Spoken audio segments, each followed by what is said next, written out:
Bismillahirrohmanirrohim. Assalamualaikum warahmatullahi wabarakatuh. Sahabat yang beriman, Dmitri Smirnov, seorang imam besar Katolik Ortodoks yang menggemparkan ratusan jemaat dengan sebuah khutbah pada pertengahan September 2016 silam. Dalam khutbahnya, Dmitri Smirnov mengatakan bahwa masa depan Rusia akan menjadi milik pemeluk Islam.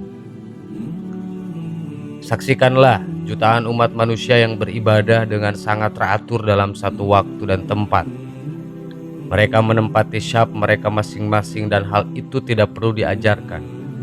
Mereka berbaris dengan tertib tanpa harus diperintahkan. Lalu di mana kalian melihat penganut agama Kristen di seluruh dunia bisa beribadah bersama? Dan hal itu sama sekali tidak ada dalam Kristen. Kalian tidak akan pernah melihatnya, ujar imam besar Katolik Ortodoks di depan ratusan ribu jemaatnya. Lihatlah mereka, kaum muslimin kerap membantu dengan sukarela tanpa berharap imbalan, tapi pemeluk Kristen malah sebaliknya. Kalian tanyakan pada wanita tua itu, katanya sambil menunjuk wanita lumpuh yang berada di gereja. Sang imam besar Katolik Ortodoks itu mengatakan bahwa wanita tua itu mengaku setiap kali ke gereja di Moskow, wanita itu kerap mendapat jasa transportasi dari seorang pengemudi muslim. Pengemudi muslim itu selalu menolak tiap kali wanita tua itu ingin memberi bayaran atas jasanya. Menakjubkannya, pengemudi muslim itu beralasan bahwa Islam melarang untuk mengambil upah pada wanita lansia, jompo, duafa, dan anak-anak yatim di berbagai panti dan yayasan. Dmitri Smirnov telah membuktikan bahwa Islam mewajibkan umatnya untuk menghormati orang tua, terlebih lagi orang tua yang tak berdaya. Ia bahkan mengakui bahwa pribadi pengemudi muslim tersebut tidak dapat ditemukan pada pemeluk Kristen yang mengajarkannya kasih. Seorang muslim justru lebih dekat dengan sang Mesias, tapi orang Kristen hanya ingin uang. Apakah kalian tidak merasakan bagaimana dalam prosesi penebusan dosa, siapa saja harus membayar pada pendetamu, entah itu miskin atau manula, wajib memaharkannya sebagai ritual pengampunan dosa, ungkap Dmitri yang seketika membuat ratusan jemaat yang mengikuti misa imam besar Katolik itu terdiam dan merenung. Dia mengatakan, seorang muslim tidak tertarik untuk mengambil upah pada orang-orang lansia. Mereka begitu ikhlas dengan sukarela membawakan barang-barang serta belanjaan wanita tua sampai sang wanita tua itu hendak berdoa ke gereja. Bahkan kata dia, sang pengemudi muslim setia untuk mengantar jemput wanita tua itu. Inilah kenapa saya mengatakan masa depan Rusia akan menjadi mayoritas pemeluk agama Islam dan negeri ini akan menjadi negara Islam, lanjutnya dalam khutbah. Menurutnya, tuduhan teroris yang kerap dialamatkan kepada agama Islam hanya isu belaka. Sebab kata dia, kenyataannya umat Islam sangat mengedepankan etika dan kesopanan. Di depan jemaatnya, Dmitri mengakui bahwa meski umat Islam difitnah sebagai teroris, tapi populasi jumlah manusia yang berbondong-bondong memeluk agama Islam di Eropa dan Rusia makin ramai berdatangan ke masjid untuk memeluk Islam. Karena mu'alaf tahu betul bahwa Islam tidak sekejam yang dunia tuduhkan, lanjutnya. Dmitri melanjutkan bahwa sekarang dan selamanya masa depan Rusia akan menjadi milik umat Islam. Mengingat populasi muslim di Rusia sudah mencapai 23 juta, sementara pemeluk Kristen mengalami penurunan hingga 18 juta, sedangkan sisanya masih menganut komunis. Ini sebuah fakta bahwa Islam sekarang menjadi agama terbesar di Rusia, ungkapnya. Kemudian sang pendeta mengakhiri khutbahnya dan turun dari mimbar dengan berurai air mata sambil meninggalkan jemaat yang masih terpaku dan haru. Mereka tak pernah menyangka seorang imam besar Katolik bisa mengagungkan orang muslim. Sebagian jemaat ada yang menangis menyadari bahwa ajaran Islam ternyata berbudi luhur dan Islam tidak layak disebut teroris. Sahabat yang beriman, seorang pendeta saja bisa mengagungkan agama Islam sebegitu luar biasanya. Apalagi dengan kita yang notabene umat Islam.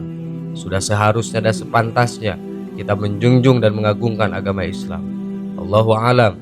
Assalamualaikum warahmatullahi wabarakatuh.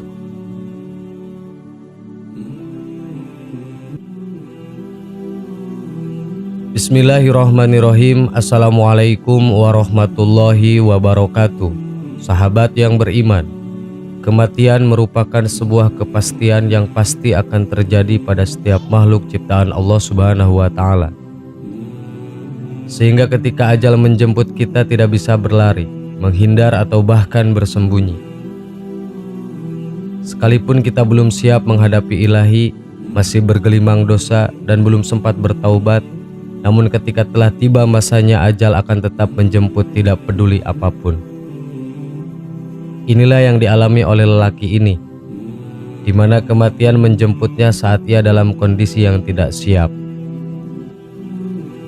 Dalam sebuah riwayat dikisahkan bahwa suatu hari Rasulullah Shallallahu Alaihi Wasallam sedang duduk bersama para sahabat. Tiba-tiba seorang anak mendatangi Rasulullah sambil menangis. Peristiwa itu sangat mengharukan Rasulullah Shallallahu Alaihi Wasallam yang sedang duduk bersama-sama sahabat yang lain.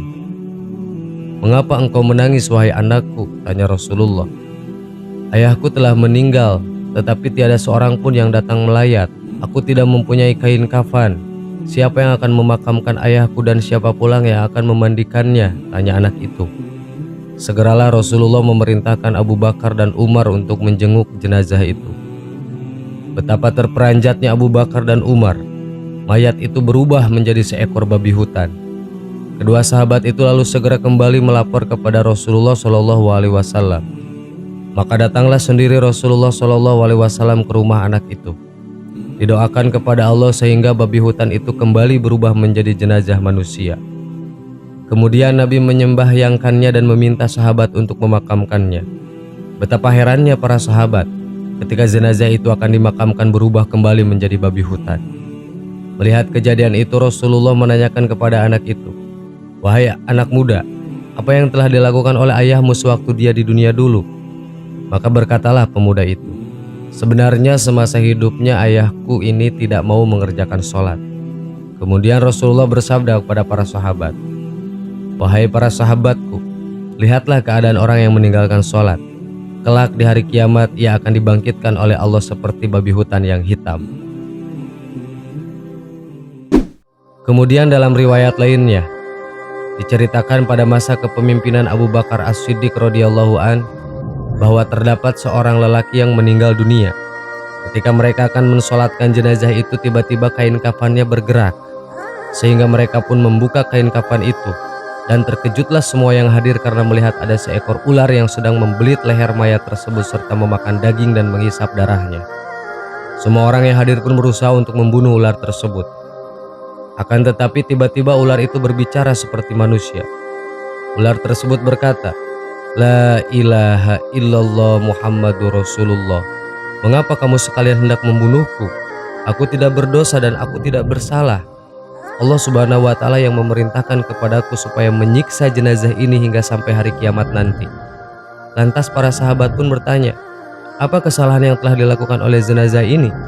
Maka berkatalah ular tersebut, "Dia telah melakukan kesalahan. Di antaranya adalah apabila ia mendengar azan, dia tidak mau datang untuk sholat berjamaah. Ia tidak mau mengeluarkan zakat hartanya, dan dia tidak mau mendengarkan nasihat para ulama. Maka inilah balasan untuknya."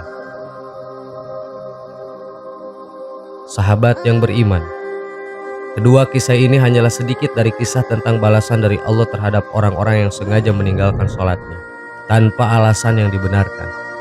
Dan kelak di akhirat orang-orang seperti ini akan memperoleh siksaan yang jauh lebih mengerikan daripada siksaan yang ditampakkan oleh Allah di dunia. Na'udzubillahi min dalik, summa na'udzubillah. Semoga kita semua senantiasa menjadi bagian dari orang-orang yang mendirikan sholat. Amin ya rabbal alamin. Wallahu a'lam. Wassalamualaikum warahmatullahi wabarakatuh.